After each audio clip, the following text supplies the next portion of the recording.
Buenos días a los que os estáis también conectando desde el otro lado del charco, que nos consta que tenemos muchísimos seguidores también desde México, Colombia, Brasil. Así que bienvenidos a todos a esta nueva conferencia del ciclo de ODS que este año organiza AFI Escuela de Finanzas. Tenemos el privilegio de tener hoy a un ponente de excepción, miembro del Consejo Académico de AFI Escuela, y que comentaba con él hace un ratito que gracias a las nuevas tecnologías, pues últimamente tenemos la ocasión de tenerles participando a nuestros miembros del Consejo Académico en estos ciclos de conferencias de forma casi más fácil que cuando tienen que desplazarse a Madrid, porque Daniel Beunza se conecta hoy con nosotros desde Londres. Muchísimas gracias, Daniel, por sacar este ratito y compartir el conocimiento y la experiencia de los trabajos que estás realizando recientemente en la sede de Londres de la Cass Business School. Bienvenido. Bueno, el ciclo de conferencias de hoy yo creo que tiene un nombre muy sugerente, motivo por el cual ya vemos que se están conectando como unas 150 personas llevamos ya conectadas. Esperamos esas 500 y pico personas que tenemos registradas que se vayan conectando poquito a poco, porque como no podía ser de otra manera, hemos empezado con puntualidad británica, ¿verdad? El ciclo de conferencias de hoy, como decía, se titula Repensar el parqué, estabilidad de mercados y distanciamiento social tras el COVID-19. Un tema sobre el que Daniel pues, tiene sobrada experiencia en los trabajos que, como os decía, está realizando recientemente en la Cass Business School como profesor titular. Las investigaciones de Daniel recientes pues, exploran las formas en que las relaciones sociales y la tecnología dan forma al valor financiero. Y además de estos estudios recientes, pues Daniel tiene dilatada también experiencia en haber sido profesor en la Universidad de Columbia, en la London School of Economics y en la Copenhague Business School. Se doctoró en Nueva York y desde entonces pues, tiene sobre todo experiencia en universidades de este lado del charco y colabora con AFI Escuela de Finanzas, pues siempre que podemos tener ese privilegio. Es uno de los principales contribuyentes a los estudios sociales de la literatura financiera y es editor de un blog que yo os recomiendo titulado Socializing Finance. Se ha desempeñado también como presidente de la red académica de los principios de inversión responsable, un tema que está actualmente muy en boga, y colaboró con la Junta de Estándares Bancarios del Reino Unido en el uso de la etnografía y la investigación de la teoría fundamentada para mejorar los estándares profesionales en el sector financiero de Reino Unido. Su libro de reciente publicación, Taking the Floor, Models, Morals and Management in a Wall Street Trading Room, editado por Princeton University Press, considera las consecuencias morales del uso de modelos económicos en Wall Street. Y como aquí el protagonista es Daniel, yo no le quiero robar más tiempo, agradecerle nuevamente que nos acompañe en esta tarde, no sé si de confinamiento total o parcial, Daniel, ahí en Londres, pero muchísimas gracias y la palabra es tuya. Bienvenido.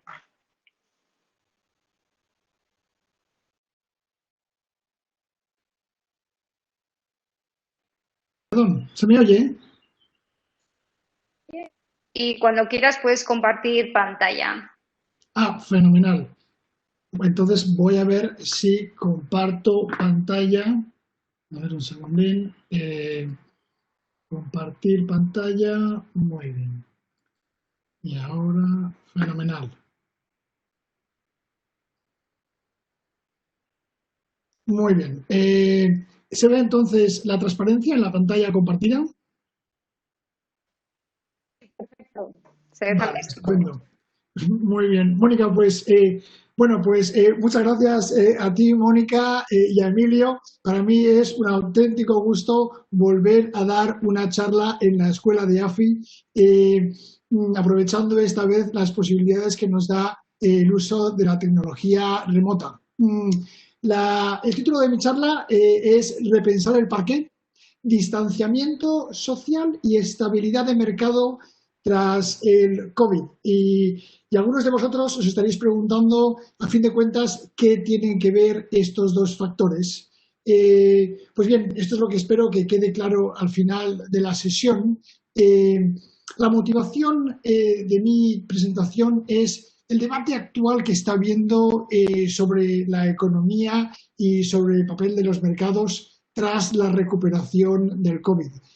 Fue Emilio hace una semana, después de su charla, en el que lanzó la idea de que el retorno a la normalidad fuera mejor que la normalidad que hemos tenido hasta hace unos meses.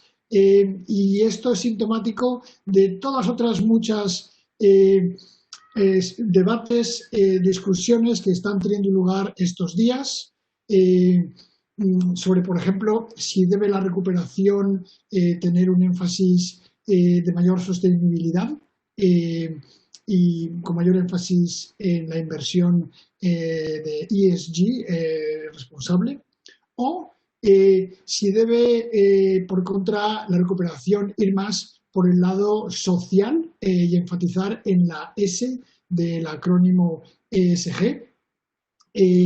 Otra pregunta que ha lanzado el consejero delegado de Barclays: ¿tiene sentido que acumulemos a 7.000 banqueros dentro del mismo edificio después de la experiencia del COVID?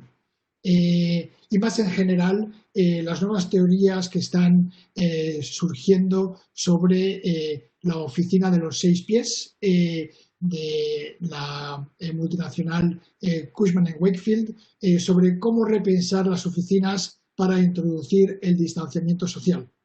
Y para resumir y adelantar la conclusión de mi charla, lo que voy a argumentar yo hoy es que el caso de los parqués financieros es distinto al caso de las oficinas de los bancos y en general las oficinas corporativas, y que hay una serie de peculiaridades que hay que tener presente a la hora de planificar la reconstrucción y el regreso a la normalidad. Pues bien, la pregunta que motiva mi charla es así de sencilla: ¿cómo configurar los parqués financieros para hacer compatible el distanciamiento social marcado por el COVID con la estabilidad de mercado? Y lo que os voy a contar os voy a hacer partícipes de mi propio itinerario intelectual, por el cual yo he ido transcurriendo desde el comienzo de la pandemia para tratar de entender exactamente cómo deberían los parqués financieros de replantearse hasta que la amenaza del COVID haya desaparecido por completo o incluso más allá en el futuro.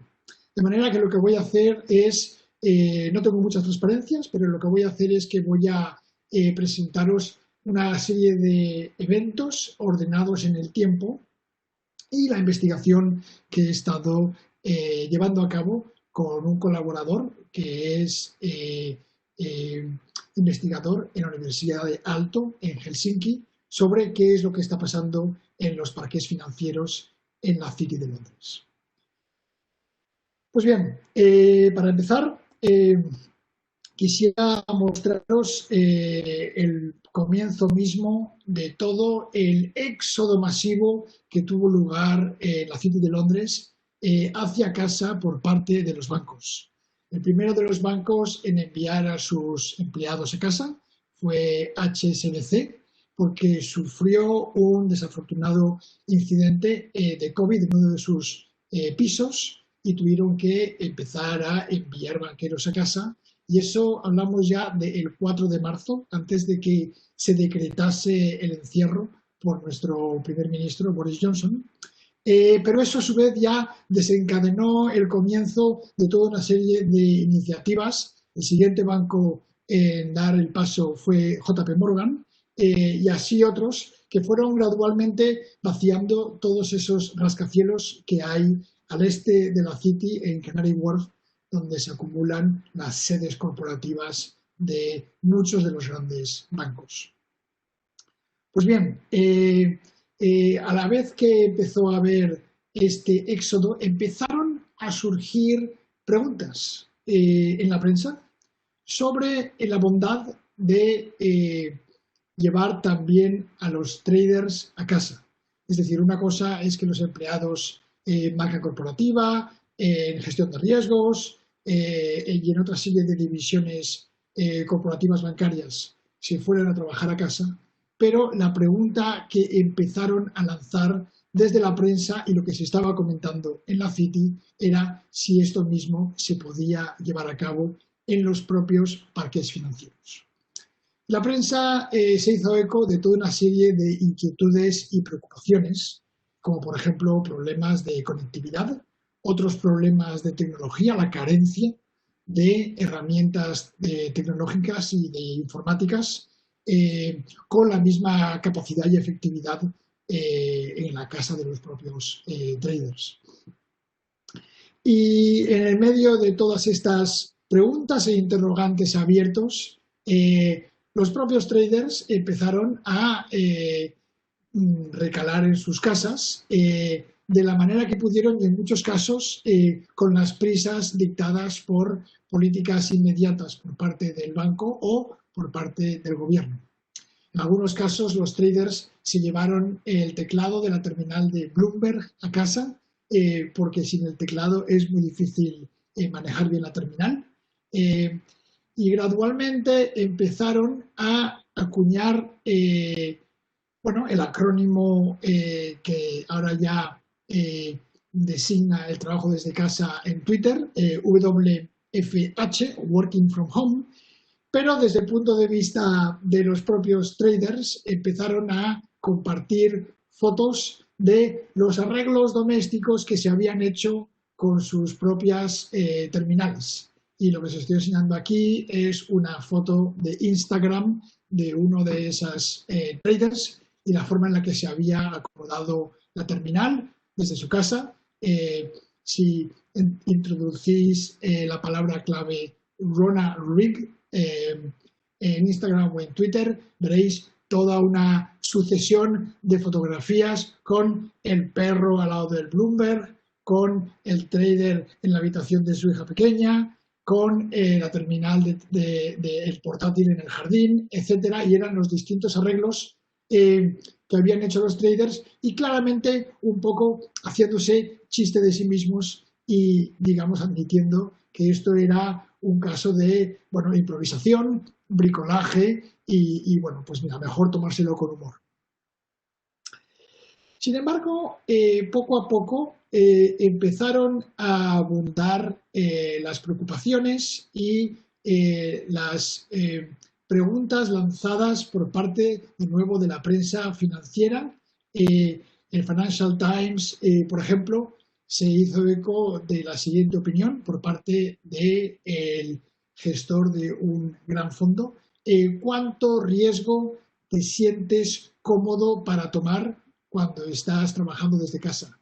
¿Qué tamaño de posición eres capaz de asumir si te la estás jugando a que de repente el wifi no funcione cuando quieres cerrarla?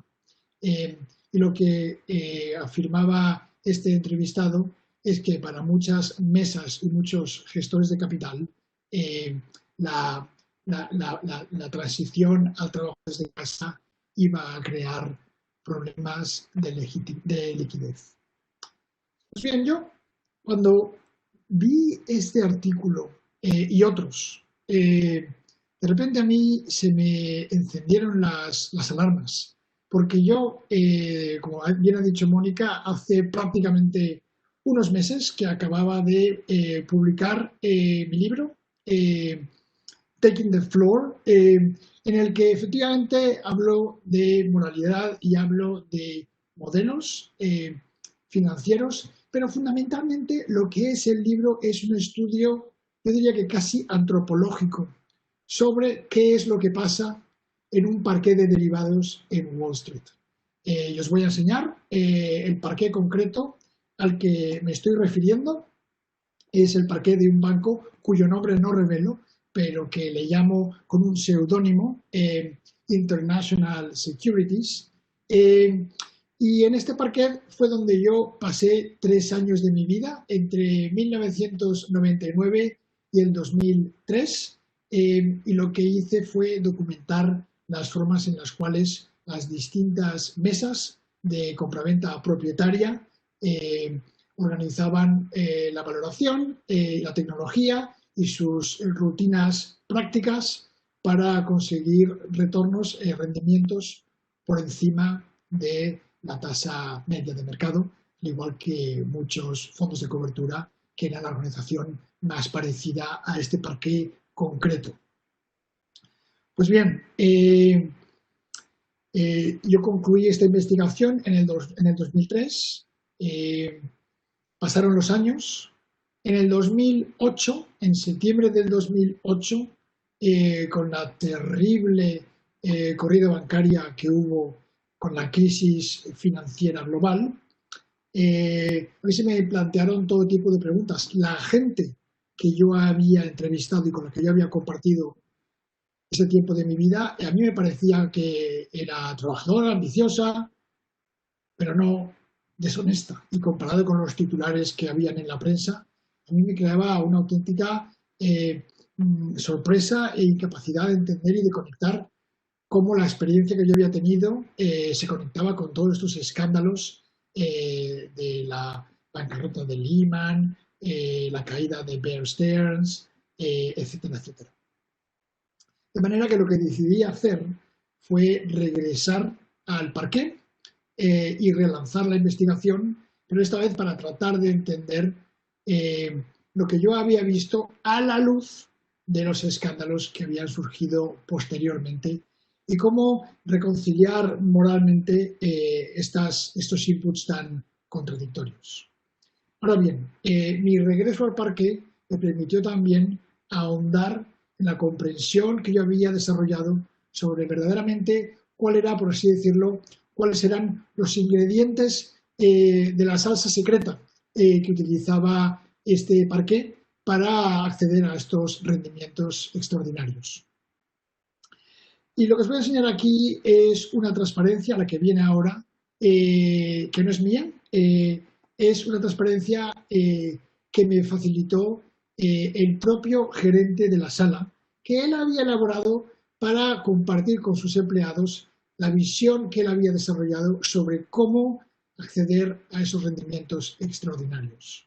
Y lo que podéis ver aquí son las distintas mesas de los traders con las distintas estrategias de arbitraje, que es la clásica estrategia de los fondos de cobertura y que incluye el arbitraje estadístico, el arbitraje con índices, el arbitraje de situaciones especiales, el de bonos convertibles, volatilidad, etc.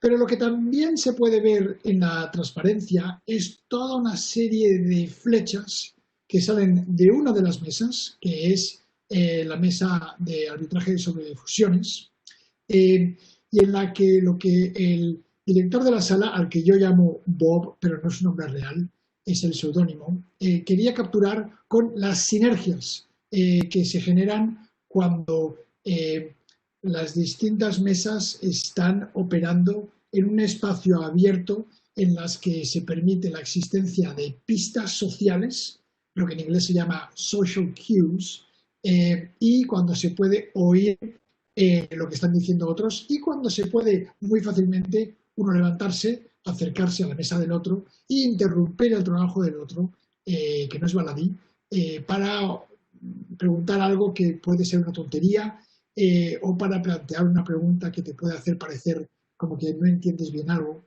Y para evitar todo este tipo de falta de comodidad, de incomodidad social, el gerente de toda esta mesa había desarrollado una serie de políticas que yo resumo en mi libro.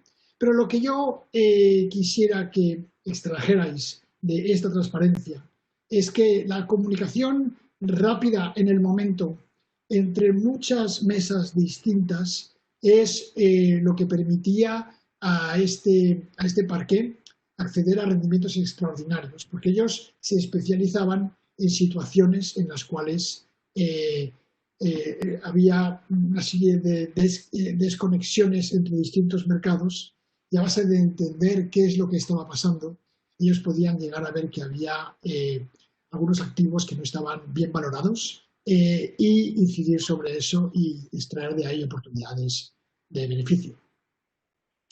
De manera que, como podéis imaginar, hace 2 meses, con todo esto publicado, para mí me costaba mucho ver cómo se puede seguir haciendo compraventa, trading, desde un régimen de distanciamiento social, porque la proximidad era la clave para los beneficios y para la efectividad del parqué que yo he investigado durante tantos años. Lo interesante es que los acontecimientos tampoco se hicieron de esperar y a los pocos días del comienzo de la crisis del COVID empezaron los llamados cracks de marzo del 2020, pues entre ellos el del 9 de marzo, con la caída a su vez del precio del petróleo.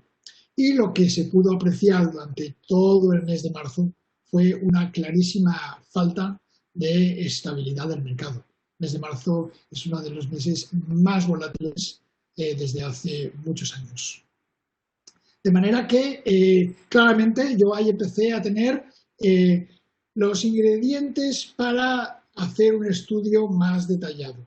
Porque por un lado había las condiciones, desde mi punto de vista, para la fragmentación del mercado, al fragmentar las mesas de compraventa, de contratación, y por otro lado había pues la consecuencia, una de las posibles consecuencias que se podían esperar, que era una grandísima volatilidad que a su vez estaba en algunos casos, por ejemplo el mercado inglés, causada por la falta de liquidez, falta de interés en una subasta de bonos del tesoro ingleses, las llamadas gilts. Pocos días después empezó a salir también la respuesta oficial a qué es lo que estaba pasando. Y en un informe del Bank for International Settlements, el BIS, vino a asociar la transición al trabajo desde casa con los problemas que se habían visto de inestabilidad de mercado.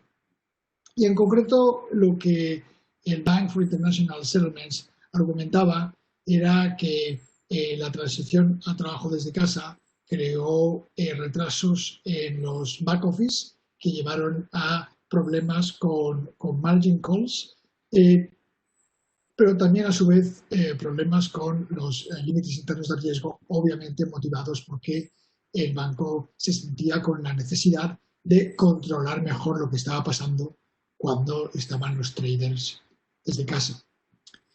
Para cuando salió esta noticia, que tiene un mes, yo ya había lanzado una investigación con mi colaborador, Derin Kent, y empezamos a hacer una ronda de entrevistas cortas, pero dirigidas con los distintos traders y otros protagonistas del mercado para entender qué es lo que estaba pasando.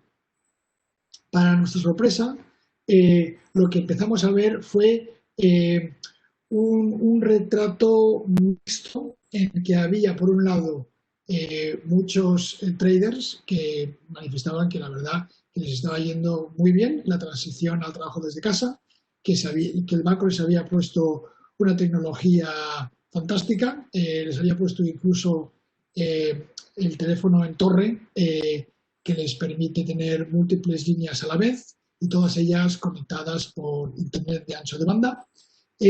Con lo cual, pues desde el punto de vista de muchos de los traders, eso sí, junior, que entrevistamos, parecía que realmente no había grandes problemas. El misterio se desveló aún mejor cuando vimos por la prensa que algo que ya habíamos empezado a detectar, y es que lo que había era una grandísima diversidad en las respuestas que estaban teniendo los bancos a la incidencia del virus. Y mientras que nosotros, mi coautor y yo, pensábamos que estaban todos los trading floors cerrados o con una cantidad de personal mínimo, lo que llaman en inglés un skeleton staff, Lo que vimos primero por las entrevistas y luego por la prensa es que había habido bancos que habían decidido que el parqué no se cerraba. Habían dado la opción a muchos de sus traders a trabajar desde casa si tenían circunstancias familiares especialmente que lo exigieran, pero el jefe, el empleado del jefe y el jefe del jefe estaban todos en el parqué. Y como todos los que estéis acostumbrados a la vida corporativa sabéis, cuando esto ocurre, uno tiene que tener una auténtica crisis doméstica para decidir que vas a hacer algo distinto a lo que ellos están haciendo, o ellas. Pues bien, hubo noticias en la prensa de situaciones difíciles, como por ejemplo una de las plantas de uno de los grandes bancos en Wall Street, en los que a los empleados les llegó un mensaje claro de que había preferencia para que se quedaran en el parqué, y luego desgraciadamente eso llevó a que los pocos casos que hubo de virus desafortunadamente se multiplicaran, y hubo otros bancos, sin entrar en nombres, que también decidieron que los empleados debían de tratar de permanecer en el parqué financiero. A su vez, nuestras entrevistas fueron útiles porque un comentario aparentemente no relacionado que nos estuvieron haciendo, y es que ciertos bancos estaban teniendo unos resultados espectaculares, eventualmente empezamos a conectar qué bancos estaban teniendo ingresos por sales and trading y qué bancos se habían mantenido en el parqué, y vimos que había una relación clarísima. Los bancos que han mantenido su parqué abierto, si bien han expuesto a los empleados al riesgo de la pandemia, también han conseguido acceder a unos beneficios extraordinarios que en muchos casos han compensado las pérdidas esperadas por los préstamos que no se van a poder recuperar porque algunas empresas no van a poder pagarlos tras la incidencia del COVID. De manera que el mensaje un poco que nos está llegando de los datos es que si bien la experiencia general en la banca de que las oficinas ampliamente concebidas han podido mantener el trabajo desde casa sin ningún problema, e incluso prácticamente ha sido una sorpresa lo bien que ha sucedido todo. El mensaje que nos llega es que lo mismo no se puede decir de los parques financieros. Y en línea con no solo el trabajo que yo he hecho, sino otros sociólogos como yo que han estado investigando el papel de la proximidad en la comunicación, no solo la comunicación verbal, sino también la capacidad de ensamblar ideas y desarrollar una perspectiva distinta sobre qué está pasando en el mercado. Pues bien, parece que la experiencia demuestra que la proximidad sí que es fundamental para conectar las distintas mesas, lo cual a su vez implica conectar los distintos mercados, es decir, evitar el fragmentamiento entre mercados, lo cual a su vez facilita, por supuesto, la estabilidad de los precios de los activos. Y esto nos lleva a la situación actual. Actualmente el debate es cómo se tienen que habilitar los parqués para poder mantener de una manera segura a los empleados de aquí hasta que el COVID deje de ser una amenaza. Aquí os comparto con vosotros una encuesta que se publicó en el Financial Times sobre los distintos factores que están siendo valorados por parte de los ejecutivos en los bancos, porque este es el momento para repensar y rediseñar cómo se van a utilizar los parqués y a su vez con las implicaciones que eso lleva para la estabilidad del mercado. Pues bien, no voy a entrar en los detalles de esta transparencia, pero lo que podéis ver aquí es que hay toda una diversidad de factores, desde alterar el lugar de trabajo para promover la seguridad sanitaria, hasta tener en cuenta de qué manera el parque ha de promover la innovación y la capacidad de desarrollar ideas para nuevas operaciones. A la hora de entender este debate y delinear por dónde puede llegar a ir, lo que yo quisiera aportar es el resultado de una investigación paralela que hice también en este mismo parque de este banco, cuyo seudónimo es International Securities. El banco sufrió a consecuencia del 11 de septiembre y aunque no fallecieron personas en la sala que yo seguía, en el parque que yo seguía, el banco tuvo que abandonar todo el edificio porque se quedó inservible después de que le cayeran pedazos de las torres gemelas encima y por dentro del propio parque.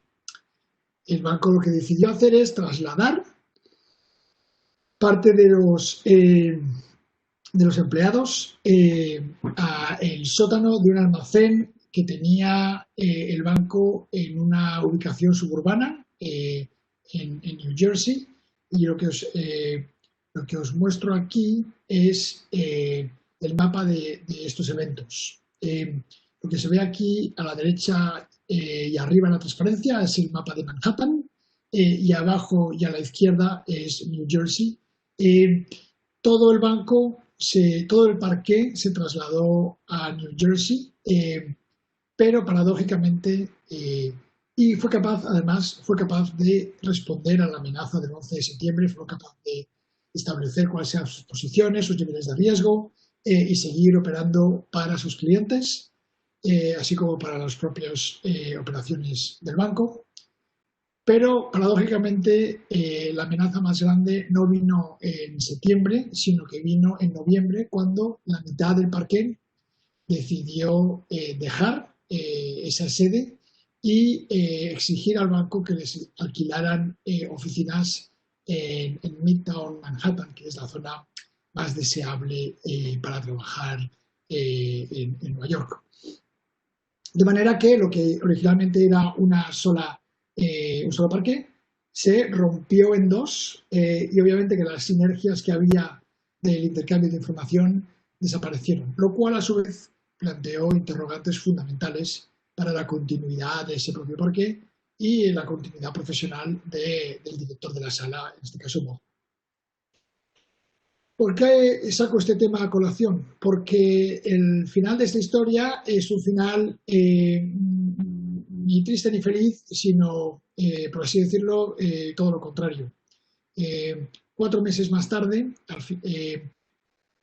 los parques se reunificaron en un solo parque, y este parque no fue otro que el parque original donde estaba ubicado el banco, pero que esta vez, desgraciadamente, estaba pegado a la zona cero, con todas las consecuencias indeseables que ello conlleva. Pues el hecho de que la zona estaba contaminada y que después ha habido una gran incidencia de enfermedades para la gente que trabajó ahí. El hecho de que la zona era esencialmente el escenario de una grandísima tragedia y que era pues deprimente para todos los empleados. Pero pese a que esa era potencialmente la peor zona posible para que los traders se unificaran, al final fue la única que satisfacía las necesidades de las dos coaliciones que habían surgido dentro del banco. Una de traders cuantitativos especializados en tecnología y que vivían en New Jersey, y otra de traders no cuantitativos, sino que utilizan modelos, pero también con input de impresiones subjetivas y conversaciones y reuniones que necesitaban estar dentro del propio Manhattan. Más luego factores también de que ellos también vivían en Manhattan y tenían su identidad asociada con el estilo de vida cosmopolita de Nueva York. Pues bien, estas dos coaliciones que surgieron a la luz del 11 de septiembre tan solo pudieron llegar a un acuerdo volviendo a la sede original.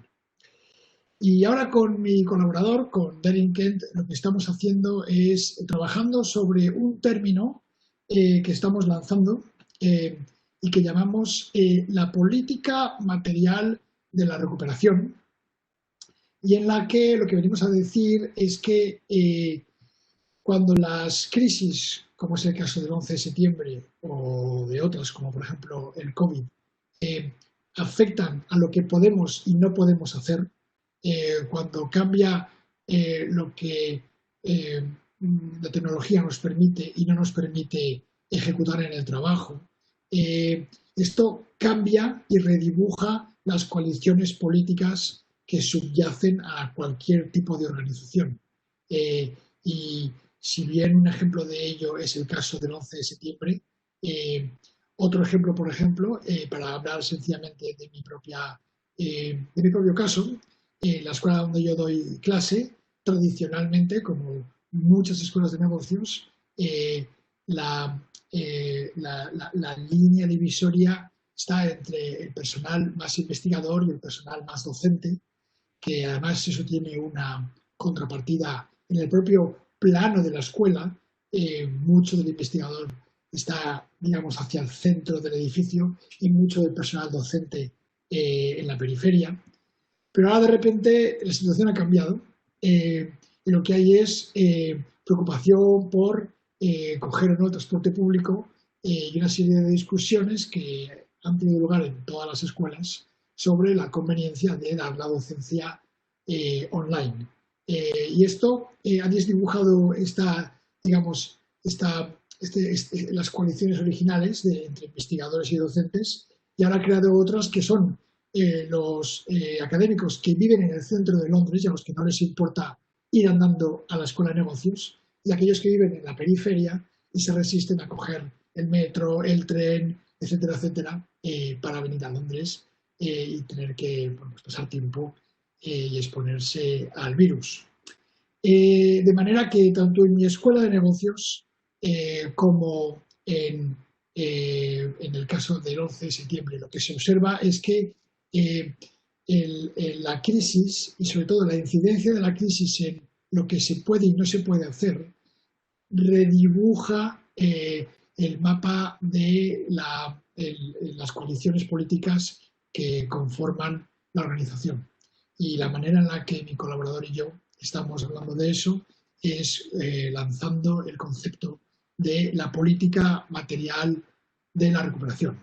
Pues bien, con todo esto voy a volver al tema original de la charla, que era, por supuesto, repensar el parqué y tratar de delimitar de qué manera se pueden reconfigurar para hacer compatible el distanciamiento social con la estabilidad de mercado. Por mis conversaciones con los arquitectos y los especialistas en el uso del espacio, parece que aumentar el tamaño de las mesas a 2 metros no va a ser muy difícil, porque las mesas de por sí ya no son pequeñas en los parqués, y parece que por ese lado no va a haber grandes dificultades. Sin embargo, en estos momentos lo que está habiendo es una grandísima diversidad de perspectivas y de enfoques. Lo que mi investigación y la evidencia que ha salido de estos 2 meses sugiere es que, a diferencia del resto de departamentos en un banco, la proximidad es clave en los parqués financieros y es importante no solo para los beneficios del parqué, sino también para la estabilidad financiera, poder reproducir esa proximidad, también tanto sea a través de la propia proximidad como a través de tecnologías. Falta mucho por saber. Los debates que se van a tener en cuenta y que van a tener lugar en estos momentos van a ser distintos. Lo que es importante para todos aquellos que quieran repensar los mercados y buscar unos mercados mejores para el futuro es que las circunstancias materiales de la recuperación y del reagrupamiento tras el COVID van a redibujar las fronteras políticas entre las distintas coaliciones. Espero que haya sido la charla de interés y aguardo con interés vuestros comentarios. Gracias.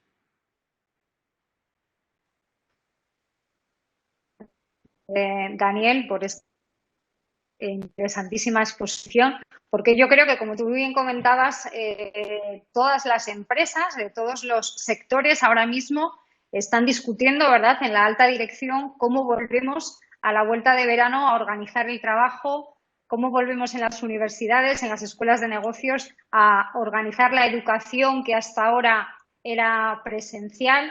Yo creo que va a haber muchísimas preguntas por parte de nuestra audiencia y Moisés, que es el responsable de comunicación de AFI, ha ido tomando buena nota. Moisés, te cedo la palabra para que le vayas lanzando a Daniel Beunza las dudas que nos han planteado quienes nos han estado siguiendo, que veo que en media nadie se ha descolgado, Daniel. 250 personas ahí prácticamente desde el primer momento, así que enhorabuena. Moisés, muchas gracias, Mónica. Moisés, cuando quieras. Muchísimas gracias, Mónica. Muchísimas gracias a ti también, Daniel, por tan interesante conferencia. Nos ha llegado alguna pregunta. En primer lugar, hay una que me parece oportuna y muy interesante, y es ¿cómo crees que puede afectar una dinámica de rebrotes a los parqués, teniendo en cuenta que posiblemente puede haber durante los próximos años idas y venidas con las restricciones y el confinamiento, ¿no? ¿Cómo pueden agendar los bancos soluciones para estos problemas, ¿no?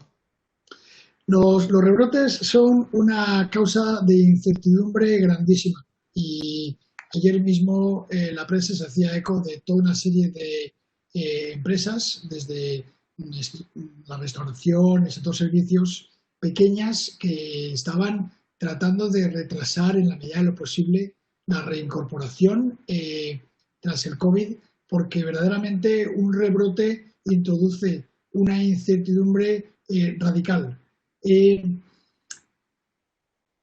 Lo cierto es que lo que los bancos han estado tratando de hacer es encontrar las formas en las que la tecnología pueda suplementar la proximidad física.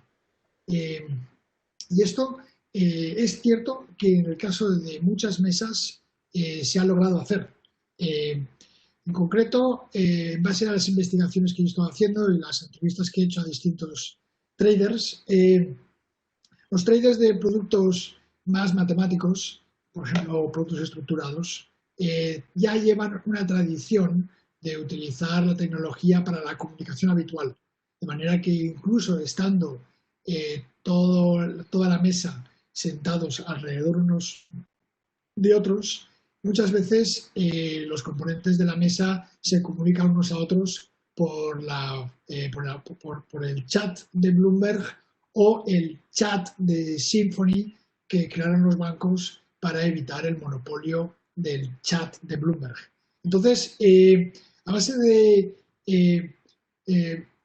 depender de las tecnologías de comunicación como son el chat o como son el uso de las torretas de teléfono con Voice over IP, o sea, con conexión por Internet desde casa, los bancos pueden capear la situación. Yo supongo que lo que acabarán haciendo pues será haciendo algo de ese tipo. Pero lo que es importante tener en cuenta es que en banca, como en todo otro tipo de sectores, por ejemplo, la ciencia, los beneficios grandes vienen por ser el primero que uno entiende que la figura que todos los demás están viendo es otra y uno desarrollar una perspectiva alternativa y apostar por ella.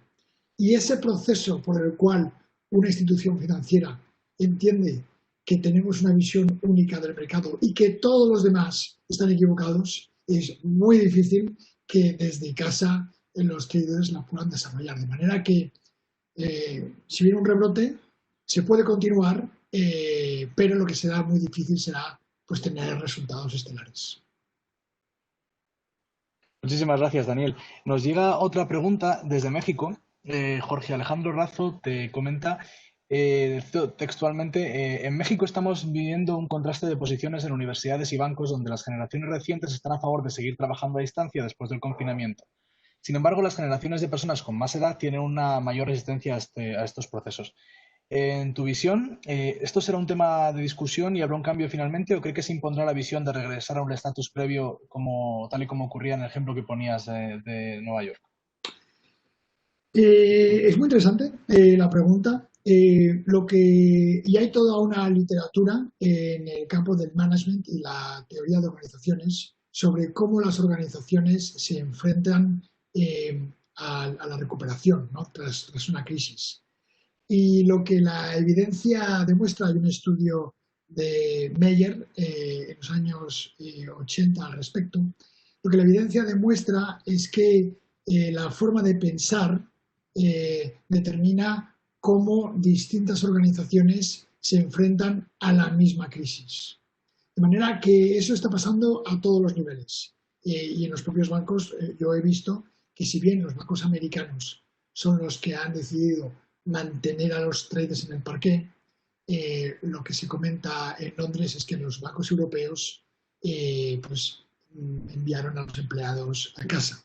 Entonces, digamos que la observación de que frente al mismo problema o la misma amenaza está habiendo respuestas muy distintas, esto es absolutamente normal y es además el momento actual. Ahora estamos en el momento en el cual se están generando todo tipo de diversidad de respuestas.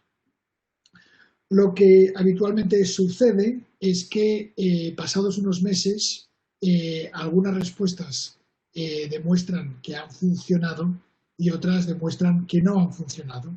De manera que lo que acaba pasando es que se comprime toda esta diversidad y acaba habiendo uno, a lo más dos modelos que se acaban institucionalizando como el modelo de respuesta dominante. Ahora, si la pregunta es ¿y cuál creo yo que va a ser ese modelo dominante? Yo creo que es muy difícil decirlo en este momento, pero creo que los estudios que se han hecho sobre el uso de tecnología en organizaciones sugieren es que hay dos extremos de los que es muy importante huir. El primer extremo, que académicamente recibe el nombre del determinismo tecnológico, argumenta que los usos en las organizaciones son el resultado exclusivo de la tecnología que existe. Y entonces, digamos que aplicado al COVID, la implicación sería que una vez hemos descubierto que el Zoom nos funciona, será imposible la vuelta atrás. Hay otro extremo y es la idea de que las organizaciones eligen de manera estratégica y la tecnología no tiene un factor en esa decisión. Y esto es un poco la lógica detrás de las perspectivas que dicen que una vez acabe toda la amenaza del COVID, pues las organizaciones volverán a los usos habituales, trabajar en la oficina, etc.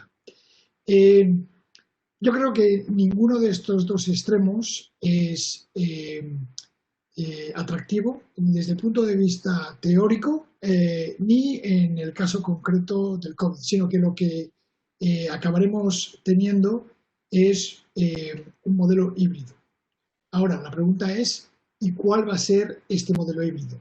¿Vamos a ir a un modelo en el cual se trabajan 2 días por semana en casa y el resto en la oficina? ¿Vamos a ir a un modelo en el cual en vez de tener 7.000 empleados como tiene Barclays en las sedes centrales, se pasa a tener 5.000 y el banco puede ahorrarse todo eso?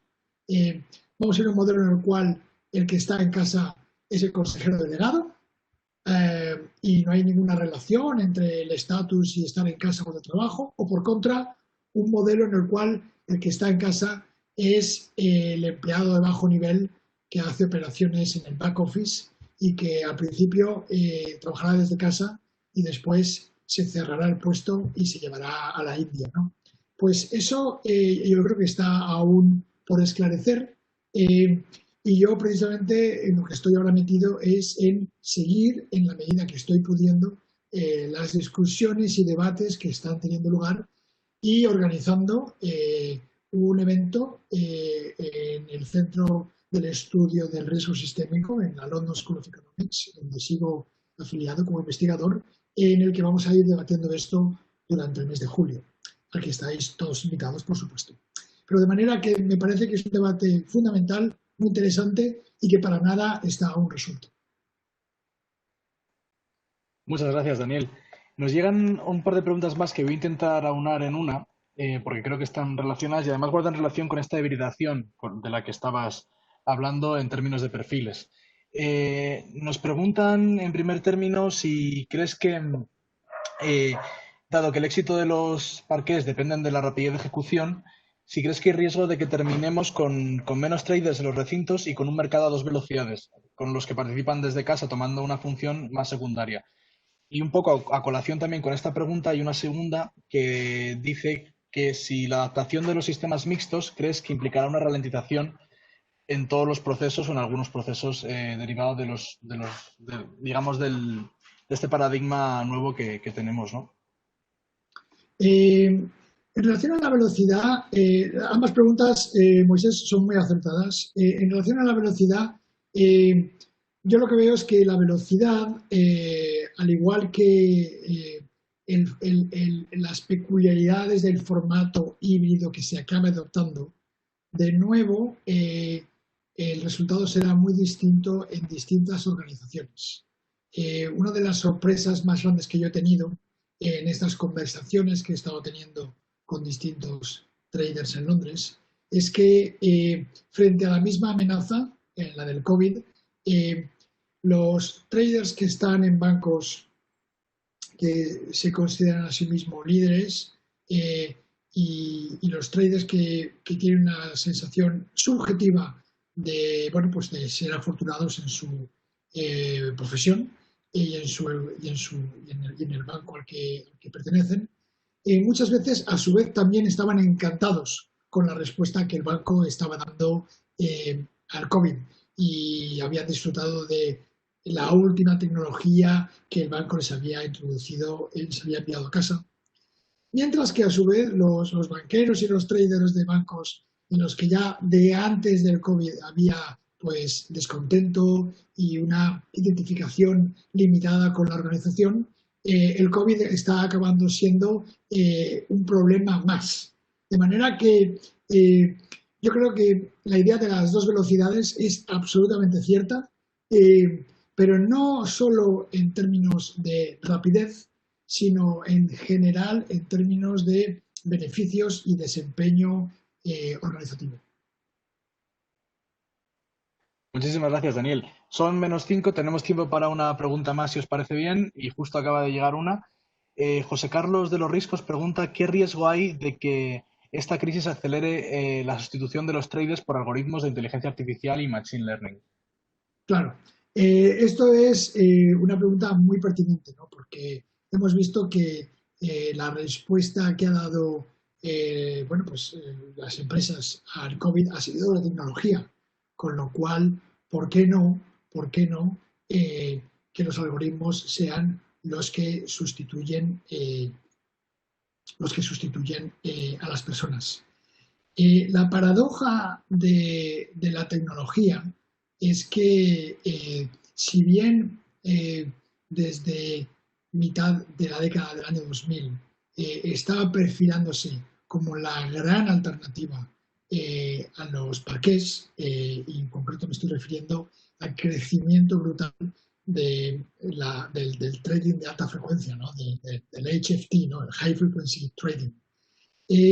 La paradoja es que ahora la preocupación se ha trasladado a los efectos que está teniendo la tecnología sobre la estabilidad de mercado. Y empezando en el 2010 con el flash crash en